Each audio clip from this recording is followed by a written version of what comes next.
Hello, hello, hello. Welcome to another Read With Me session. We are covering this amazing book, You Are a Badass by Jen Sincero. If you haven't checked out the introduction, make sure to do so. As I mentioned in the introduction, I have never heard of Jen Sincero. Actually, I have, to be honest, while I was reading, I was like, yes, in our previous company, our former company, we worked with coaches from all over the world, helping them get leads online organically. And a lot of coaches, because we worked with 90% coaches from all over the world, business coaches, spiritual coaches, zodiac coaches, whatever you want to call them, coaches, they love Jen. And you know what? Now I understand why they love Jen so much. Because she is a badass. This woman, she is no filter. She's cursing in this book. She's out here just letting it all just out. So if you're ready for chapter 1, make sure to put some emojis in the comments below, okay? Because this is some good energy that she's pulling in here. And I'm excited because this is typically not the type of book that I actually read. So this is completely out of my comfort zone to read this type of self-help book because I like business stuff. This is more of like internal, like get your shit together internally because you're about to have a breakthrough moment. And this type of book, which I love the whole yellow vibe cover and how it feels in the inside type of book, it's supposed to help you get out of your comfort zone. So thanks, Jen. Thanks for making this happen for all of us listening in. And if you're interested in the reflection sessions that we're having, comment reflection in the comments, and then we'll get back to you and share with you the opportunity on that. Because, it's one thing listening in and reading it by yourself. Maybe you're in your kitchen like I am.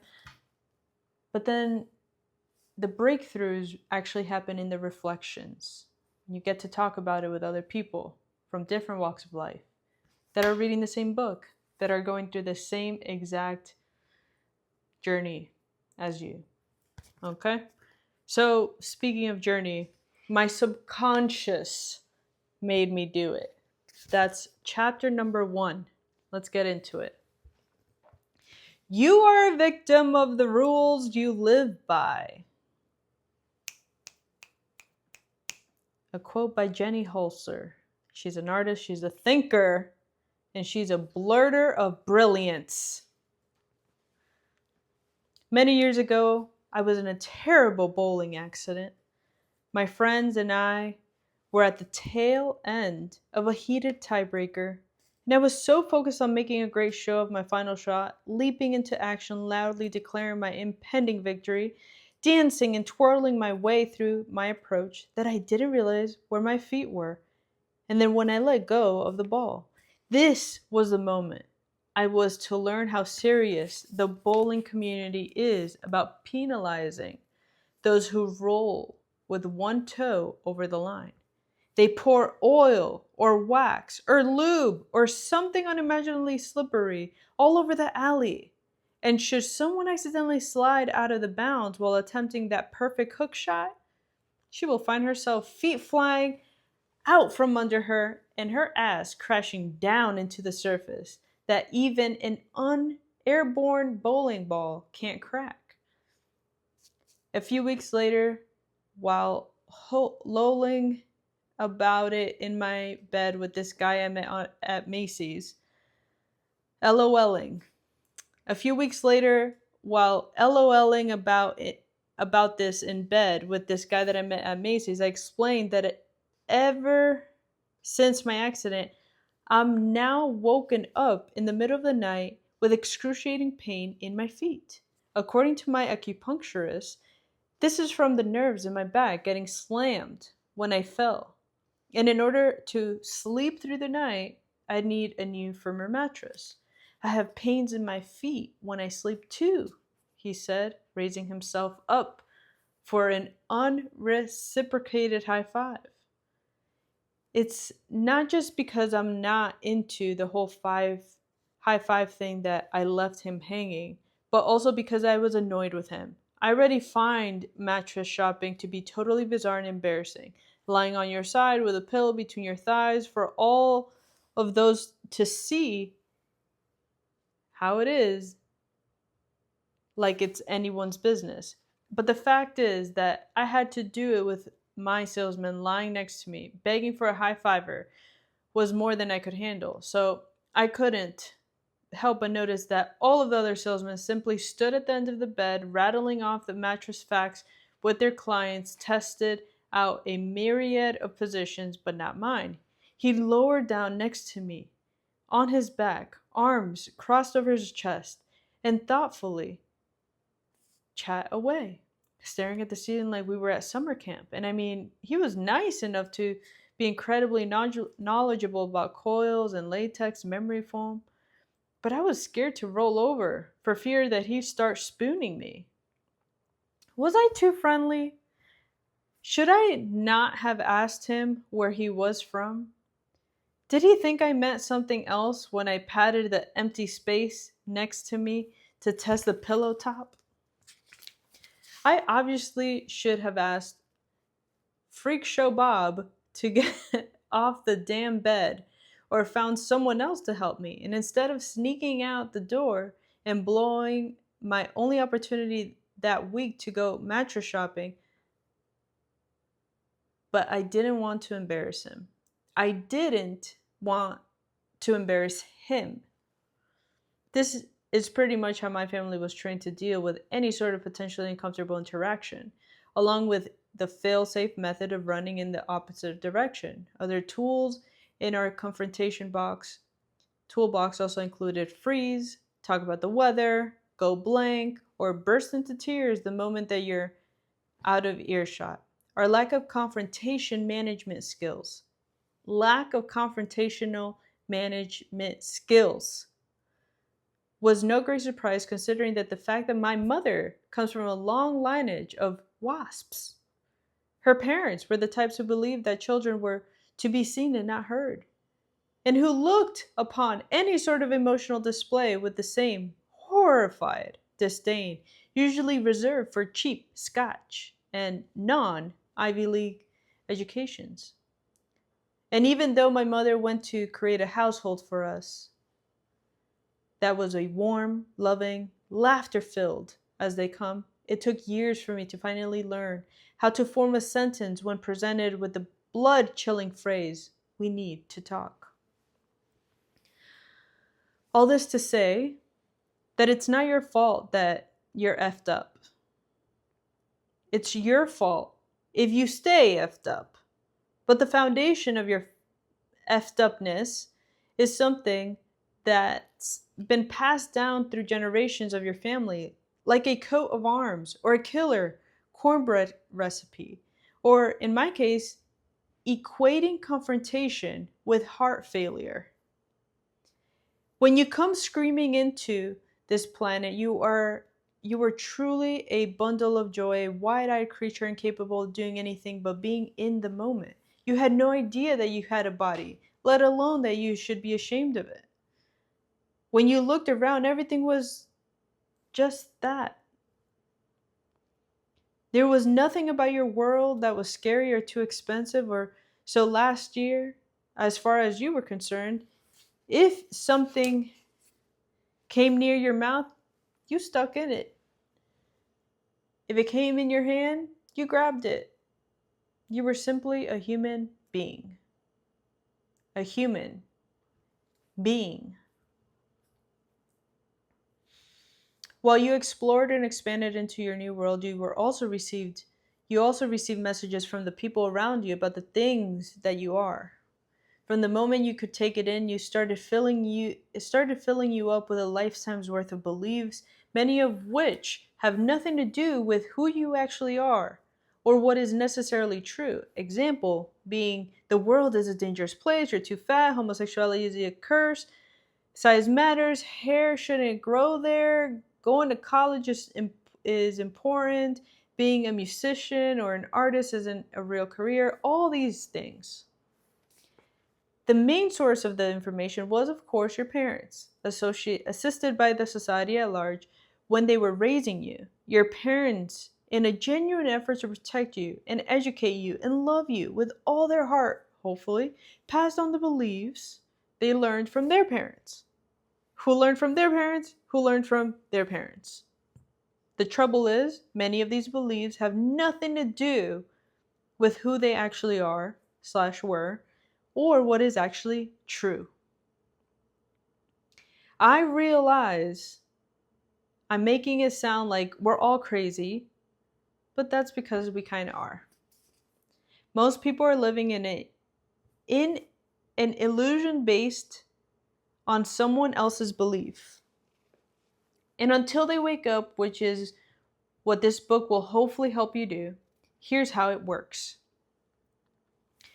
We as humans have a conscious mind and a subconscious mind. Most of us are only aware of our conscious minds. However, because that's where we process all of the information.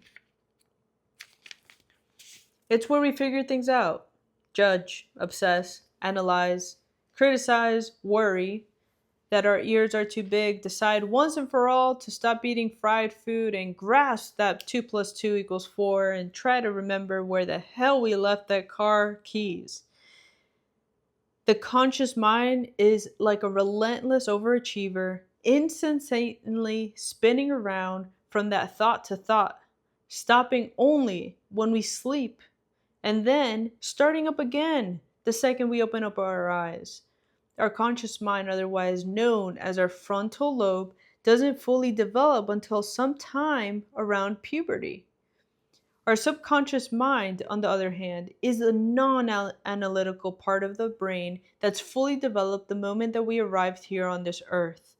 It's all about the feelings and the instincts and erupting into our ear-piercing temper tantrums in the middle of the supermarkets. It's also where we store all of the early outside information that we get. The subconscious mind believes everything because it has no filter. It doesn't know the difference between what's true and what's not true. If our parents tell us that nobody in our family knows how to make money, we believe them. If they show us that marriage means punching each other in the face, we believe them. We believe them when they tell us that some fat guy in a red suit is going to climb down the chimney and bring us presents. Why wouldn't we believe any of the other garbage that they feed us? Our subconscious mind is like a little kid who doesn't know any better and not coincidentally receives most of its information when we're little kids and don't know any better. Because of our frontal lobes, the conscious part of our brains hasn't fully formed yet. We take in information via the words, the smiles, the frowns, the heavy sighs, raised eyebrows, tears, laughter, etc., and of the people surrounding us with zero ability to filter any of it. And it all gets lodged in our squishy little subconscious minds as the truth, otherwise known as our beliefs, where it lives, undisturbed and unanalyzed, until we're on the therapy couch decades later, or checking ourselves into rehab again. I can pretty much guarantee that every time you tearfully ask yourself the question, what the F is my problem? The answer lies in some lame, limiting, and false subconscious belief that you've been dragging around without even realizing it. Which means that understanding this is majorly important. So let's review, okay? Let's review. Number one, our subconscious mind contains the blueprint of our lives. It's running the show based on the unfiltered information it has gathered when we were kids, otherwise known as our beliefs. And then number two here, we are, for the most part, completely oblivious to these subconscious beliefs that run our lives.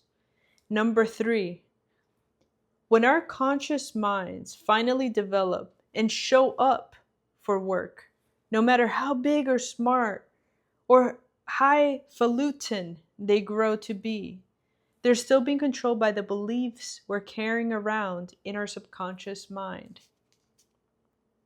Our conscious mind thinks it's in control, but it really isn't.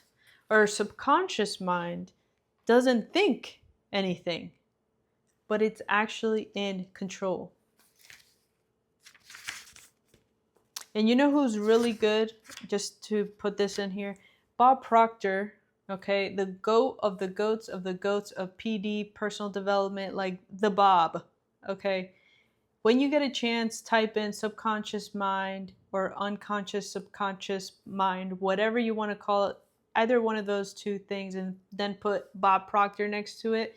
You will see the most perfect little diagram of a circle cut in half, subconscious mind and unconscious mind, and just take 2 minutes to receive that information from Bob, because that guy breaks that down so good, similar to how Jen just did.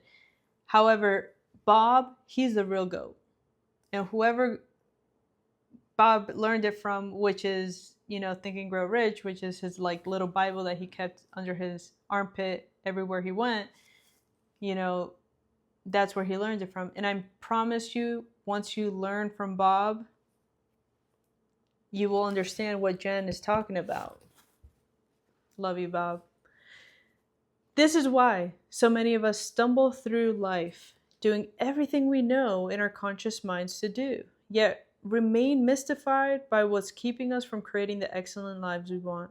So, for example, let's just say that you were raised by a father who was constantly struggling financially, who walked around kicking the furniture and grumbling about how money doesn't grow on trees, and who neglected you because he was always off trying, and for the most part, failing to make a living. Your subconscious took this in at face value and might have developed beliefs such as money equals struggle, or money is unavailable, or it's money's fault that I was abandoned by my father, or that maybe money sucks and causes pain.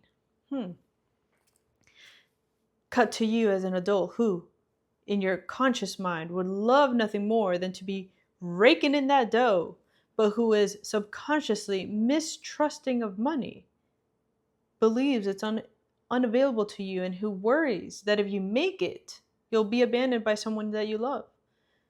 You may then manifest these subconscious beliefs by staying broke, no matter how hard you consciously try to make money, or by repeatedly making tons and tons of money and then losing it in order to avoid abandonment, or in a plethora of other frustrating ways. No matter what you say you want, if you have an underlying subconscious belief that it's going to cause you pain or isn't available to you, you either A, won't let yourself have it, or B, you will let yourself have it, but you'll be real effed up about it. And then you'll go off and lose it anyways. We don't realize that by eating that fourth donut, or by ignoring our intuition and marrying that guy who's an awful lot like our low-down cheating daddy, that we're being driven by our subconscious minds, not our conscious minds. And that when our subconscious beliefs are out of alignment with the things and experiences we want in our conscious minds and our hearts, it creates confusing conflicts between what we're trying to create and what we're actually creating. So it's like driving with one foot on the gas and one foot on the brake. And obviously we all know, we all have some awesome consciousness, awesome conscious beliefs as well, but we're not talking about those right now, okay? Let's focus on this. Here are some of the other scenarios that may or may not ring a bell. Your conscious mind, and personally, I like to write these things down. Or you might be super, super smart where you can grab it at face value, just reading it one time. But when you actually write it down, and I like how she's putting it: conscious mind, subconscious mind, and then finger. Okay, look, or body. Okay, look. Here are some of the scenarios that may or may not ring a bell. You write down conscious mind on one side of the paper. I long to find and marry my soulmate.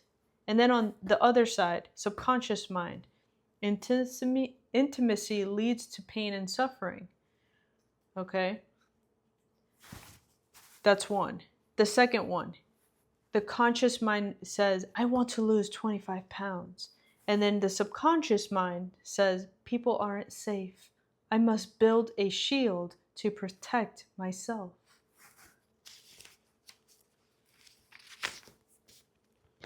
Then, here comes another one.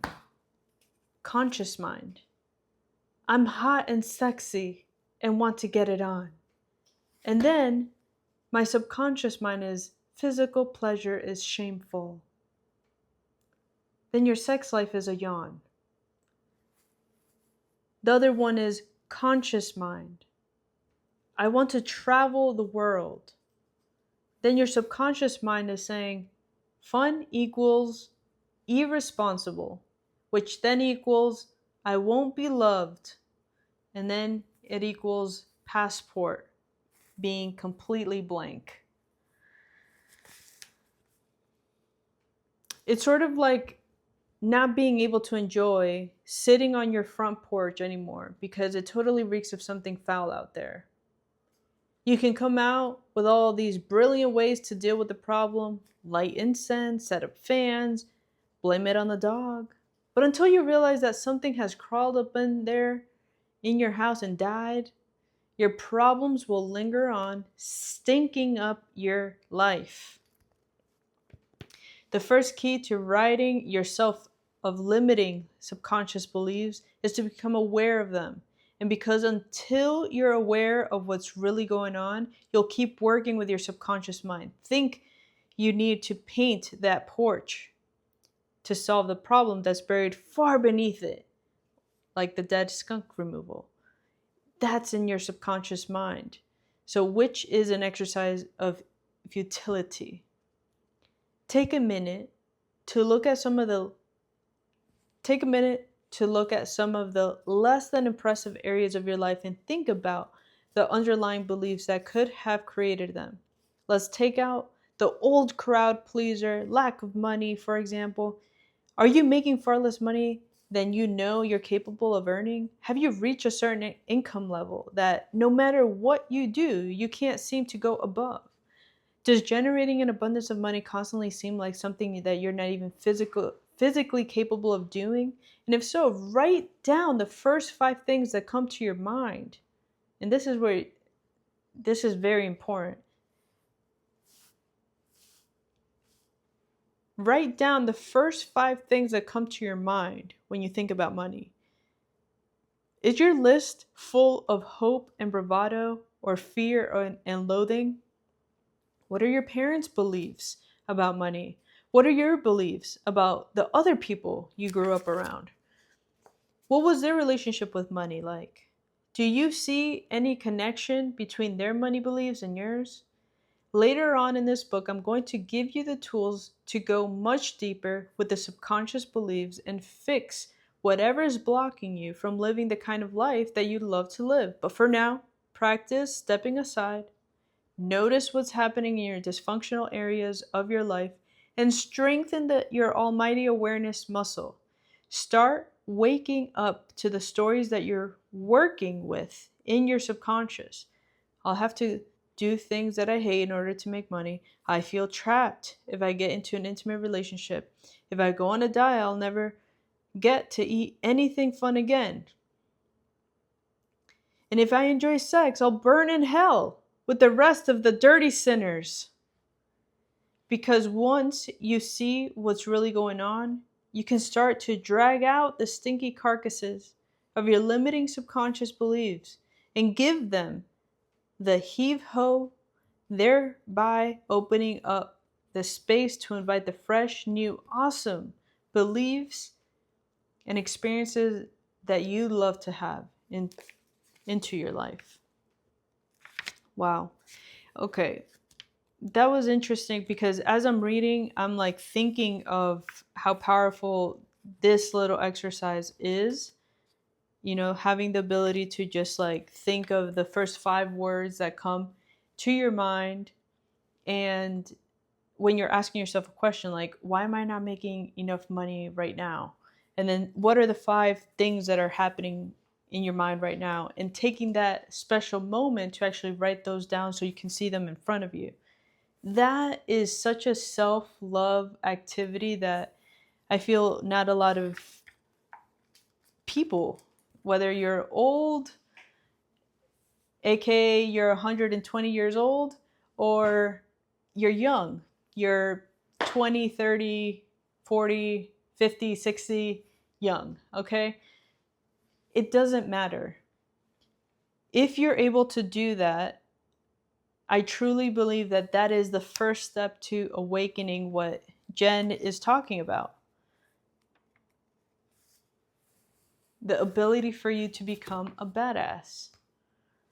So I'm really excited to get into the next chapter, and of course, deeper reflection moments. That's what we're talking about in our inner circle, and that's what we're all about, because it's one thing to just talk about it, but it's another thing to actually reflect upon it and discuss as a group, because that is where transformation and breakthroughs happen.